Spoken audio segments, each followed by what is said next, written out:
SO দিয়ে একটি logo design করে দেখাবো। অনেকদিন আগে আমাকে একজন কমেন্ট করে জানিয়েছিল যে ভাইয়া SO দিয়ে একটা লোগো করে দেখান প্লিজ। তো তার নামটা আমার মনে নেই, অনেকদিন আগে একটা কমেন্ট করেছিল। আমি সাধারণত কমেন্ট দেখে ভিডিও করি না, তো এই ফার্স্ট টাইম কমেন্ট দেখে ভিডিও করা শুরু করলাম। ফার্স্টে আমরা নতুন একটা ডকুমেন্ট ক্রিয়েট করব, Ctrl+N, আমরা একটি নিউ ডকুমেন্ট ক্রিয়েট করব। আপনি এখানে যে কোনো সাইজের একটি ডকুমেন্ট ক্রিয়েট করে নিতে পারেন। রেজুলেশন 300, যদি আপনি প্রিন্টে যান তাহলে 300 রাখবেন, আর যদি প্রিন্টে না যান 300 রাখার দরকার নেই। তো লোগো ক্রিয়েশন, লোগো যেহেতু করবেন সেহেতু আমার মনে হয় যে 300 রেখে দেওয়াই ভালো, যেহেতু শেপ নিয়ে আমরা কাজ করব। এবং কালার মোড RGB রাখতে পারেন, পরবর্তীতে যদি প্রিন্টের জন্য ইউজ হয় বিষয়টা, তাহলে সেখানে আপনি কনভার্ট করে CMYকে করে নিতে পারবেন, এটা কোনো ব্যাপার না। আপনি চাইলে এখান থেকেও CMYকে নিয়েও কাজ করতে পারেন। কারণ আমি লোগো ডিজাইন সাধারণত দেখাচ্ছি এক কালারে, তাই না, শুধু ব্ল্যাকে, জাস্ট আমরা ডিজাইনটা করে দেখাবো আপনাদের। ওকে, তো আমরা ক্রিয়েট করে নিলাম, একটি ডকুমেন্ট ক্রিয়েট হয়ে গেল। এবার আমরা এখানে একটি লোগো ডিজাইন করব। আমি সাধারণত ফন্ট ইউজ করি, ফন্ট ইউজ করে তারপরে কিন্তু যে কোনো লোগো ডিজাইন করে থাকি। তো সেই ক্ষেত্রে আমরা টাইপ টুল নিলাম যথারীতি। আমি একটি ক্লিক করে এখানে S লিখে দিলাম, কারণ আমরা SO দিয়ে আমি লোগো ডিজাইন দেখাবো। তো এখানে S দিলাম এবং O দিলাম। ওকে, দুইটাই আমাদের হয়ে গেছে। তো এটা আমাদের সুবিধার জন্য একটু বড় ছোট করে নিতে পারি, যেহেতু আমরা একটু লোগো করব সেহেতু আমরা একটু বড় করে নিই। পরবর্তীতে এটা আবার ছোট করেও নিতে পারবেন, রিসাইজ করে নিতে পারবেন, আপনার যে সাইজের প্রয়োজন, যেখানে যতটুকু প্রয়োজন সেখানে ততটুকু আপনি করে নিতে পারবেন। তো আমরা একটু বড় করে নিলাম। বড় করে নেওয়ার পরে আমরা জাস্ট এই ওটা সিলেক্ট করব শুধু, এবং ও সিলেক্ট করে আমরা একটু রোটেট করব, ঠিক আছে। তো ওটা আমরা এদিক থেকে Ctrl+T ফ্রি ট্রান্সফর্ম করলাম এবং শিফট ধরে এভাবে আমরা একটু রোটেট করব, -15 ডিগ্রি রাখতে পারি। ফার্স্টে আমি চেক করি, দেখি যে কী অবস্থায় আছে, কী অবস্থা হবে 15 ডিগ্রি করলে। তো Ctrl+S লেয়ারটা সিলেক্ট করলাম। এবার ওটা আমরা বাম দিকে করেছি, এটা আমরা ডান দিকে করব। ওকে, দেন ওকে। এবার আমরা বসিয়ে দেখি যে কীরকম দেখা যায়। তো সেক্ষেত্রে আমাদের এখানে মনে হচ্ছে যে এসটা একটু ছোট হয়ে গেছে, তো ফ্রন্ট সাইড একই হয়ে গেছে। ফ্রন্ট সাইজ এক হলে তো আর হবে না, একটু বড় করে নিতে হবে। তো Ctrl+T ফ্রি ট্রান্সফর্ম করে আমরা একটু বড় করে নিব। ওকে, একটু বড় করে নিলাম। এবার রেখে দিলাম এখানে, এবং যে ওটা আছে ওটা একটু রিসাইজ করতে হবে, একটু ছোট করে নিতে হবে। কিবোর্ড থেকে অল্ট কি চেপে ধরলে এখানে চারিদিক থেকে রেশিওভাবে সমানভাবে ছোট বড় হবে। এটা আমি ফটোশপ ইউজ করছি 2020। হ্যাঁ, এর আগে কয়েকদিন আগে একজন কমেন্ট করে আমাকে জানালো যে ভাইয়া আপনি কি PS3 ইউজ করেন না কি ইউজ করেন। তো আমি রিপ্লাই দিলাম, বললাম যে না, আমি তো CS6 ইউজ করি। তো সে বললো আমার কাছে তো CS6 আছে, কিন্তু সেগুলো কাজ করছে না, বা আপনার যেভাবে দেখছি আমি সেভাবে পাচ্ছি না। তো অবশ্যই সেটা হতে পারে, ইন্টারফেস চেঞ্জ হতে পারে। এখানে যে মেনু বারগুলো আছে এগুলো আপনি দেখে নিতে পারেন, এবং এখানে যে একটা সাব মেনু, অর্থাৎ যে টুল বারের যে টুল সিলেক্ট করবেন সেই টুলের আন্ডারে যে মেনুগুলো আছে এগুলো এখানে ওপেন হয়।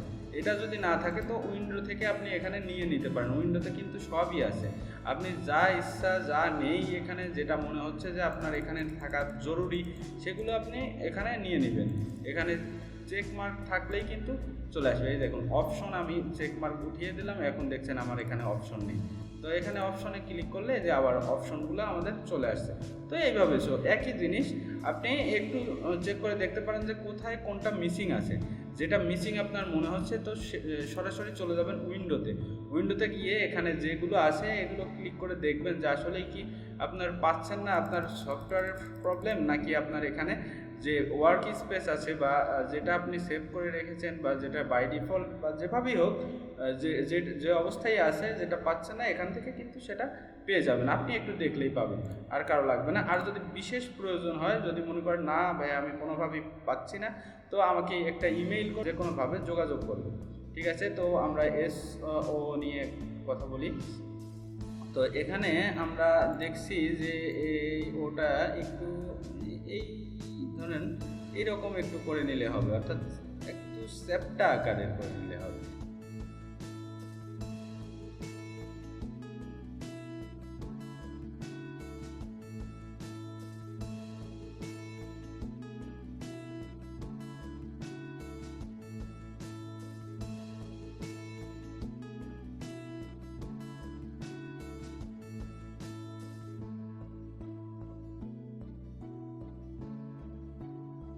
অর্থাৎ এই সোজা বেঁকা তেরা যেভাবেই করুন না কেন একটা শেপে আনলেই হলো। হ্যাঁ, মোটামুটি মনে হচ্ছে যে এসও বোঝা যাচ্ছে, তাই না? হ্যাঁ, এখন এখানে আরেকটু ব্যাপার আছে, একটু আমরা এখানে কিছু শেপ ইউজ করব, যে শেপ দিয়ে আমরা রিসাইজ না, মাঝখান থেকে একটু অন্যরকম ডিজাইন করব। ওকে, তো আমরা এই দুটি ও এবং এস এই দুটি সিলেক্ট করে আমরা স্মার্ট অবজেক্টে কনভার্ট করে নেব। ওকে, কনভার্ট টু স্মার্ট অবজেক্ট। এটার সুবিধা আমি আপনাদের পরে বলছি যে স্মার্ট অবজেক্ট কীভাবে, স্মার্ট অবজেক্ট করার কারণ কি এবং স্মার্ট অবজেক্ট করলে কি হবে, আমি ফন্ট রাস্টারাইজ না করেই স্মার্ট অবজেক্ট করব।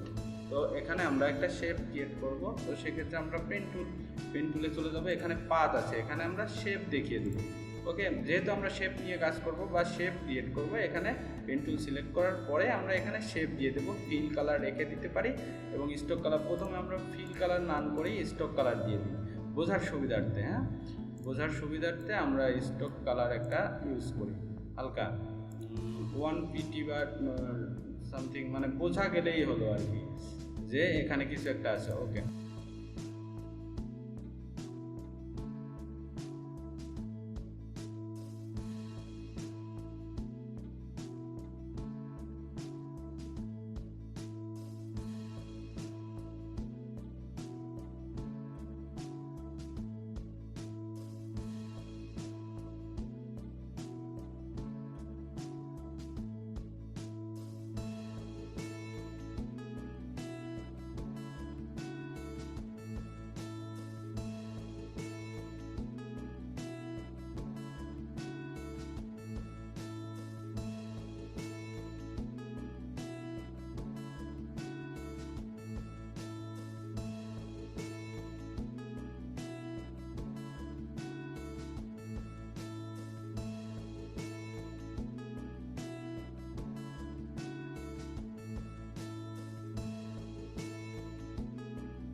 ওকে, আপনি এভাবে রাখতে পারেন বা আপনি চাইলে ফন্টগুলো একটু চেঞ্জ করে নিতে পারেন, কোনো ব্যাপার না।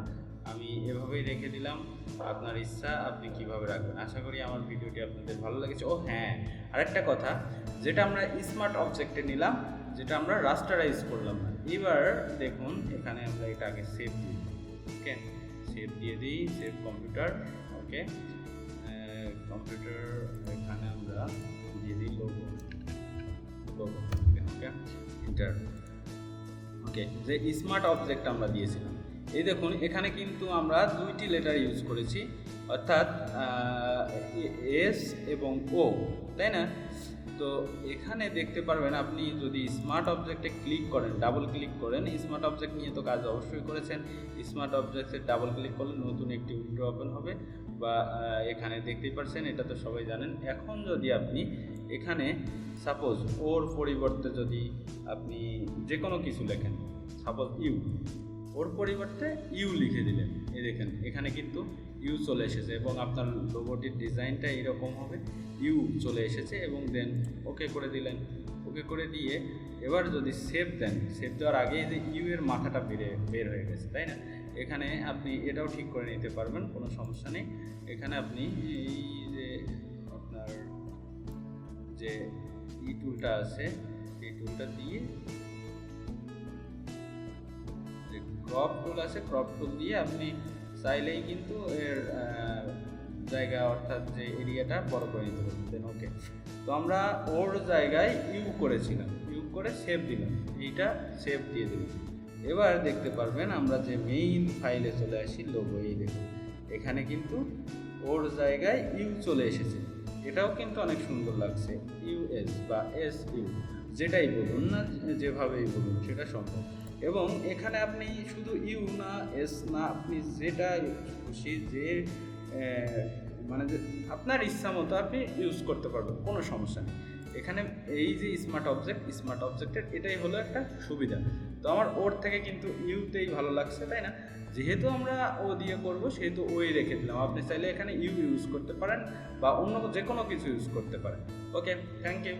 তো আশা করি আমার টিউটোরিয়ালটি অবশ্যই ভালো লেগেছে, আর ভালো লাগলে অবশ্যই একটি সাবস্ক্রাইব করবেন, আর সাবস্ক্রাইব যদি করেই থাকেন তাহলে লাইক আর কমেন্ট করতে অবশ্যই ভুলবেন না। আর যে এই লোগোটি আমার করার জন্য বলেছিল, আসলে সে দেখছে কিনা বা দেখবে কিনা আমি শিওর না, অনেক দিন আগের কথা। সে যদি দেখে থাকে তো অবশ্যই আমাকে কমেন্টে জানাবেন যে ভাইয়া আমি অবশ্যই দেখেছি, তো আমি অবশ্যই খুশি হব অনেক, কারণ আমি তার জন্যই করলাম, সে আমাকে রিকোয়েস্ট করেছিল এই কারণে। ওকে, তো আজ এ পর্যন্তই, ভালো থাকবেন সবাই।